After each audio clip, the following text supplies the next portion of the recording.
Good morning. Thanks for your company. This Tuesday, the 4th of May, I'm Jessica Ramir, a market analyst here with Bell Direct.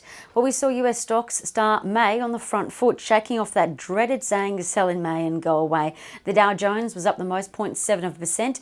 The broader S&P 500 up 0.3%, and the Nasdaq pulled back though, losing about 0.5% because traders looked to lock in those tech stock profits after the Nasdaq hit a brand new all-time high last Monday, not yesterday though.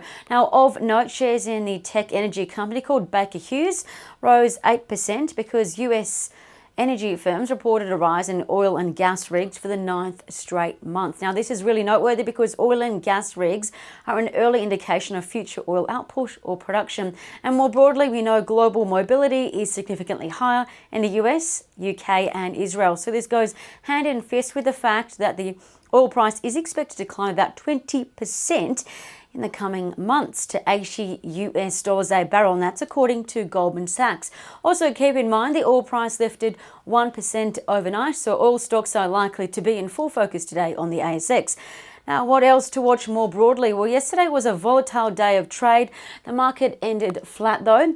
Westpac dominated headlines. Their shares rose 5% on stronger profits, cost cutting, and reporting a 58-cent dividend is payable on the 25th of June, going ex-dividend on the 13th of May, which means if you did want to buy Westpac shares, you could buy them before the 13th of May to be entitled to that upcoming dividend. Now, today the market is likely to push on up higher, rising by 0.2% if the futures are correct. Keep in mind, ANZ reports tomorrow, NAB is later this week, CBA is next week. But today, all eyes and ears will be on the RBA meeting minutes or meeting outcome at 2:30. Rates, of course, not expected to change, remain on hold, but bond buying will be in focus.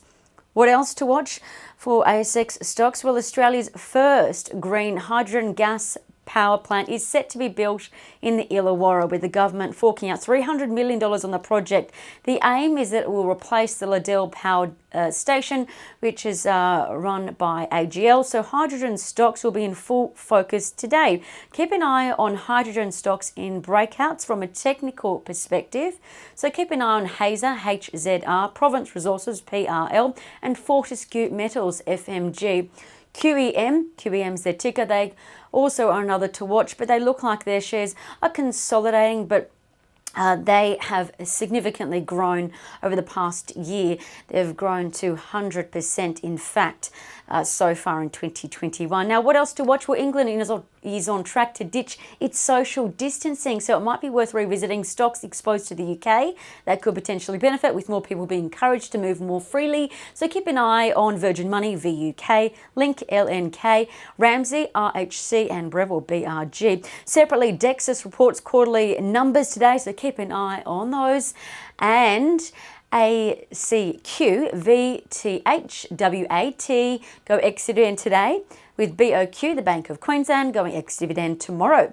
And keep an eye on some of those most traded stocks from yesterday. For Bell Direct clients, they included Westpac, Kogan and Telstra, while advised clients were trading the most in Fortescue Metals, Woolies and Zip, Z1P. Now, trading ideas that could be worth a look. Keep an eye on the sports betting company PointsBet Holdings, PBH. They were reiterated as a speculative bell pot buy with a $20.10 target. That implies about 50% upside in a year. Let's call it 48%. Now, of note, for those who aren't really familiar with PointsBet, they've got an online betting offering and they're increasingly launching into new US states, aiming to be in 18 US states by the end of 2022.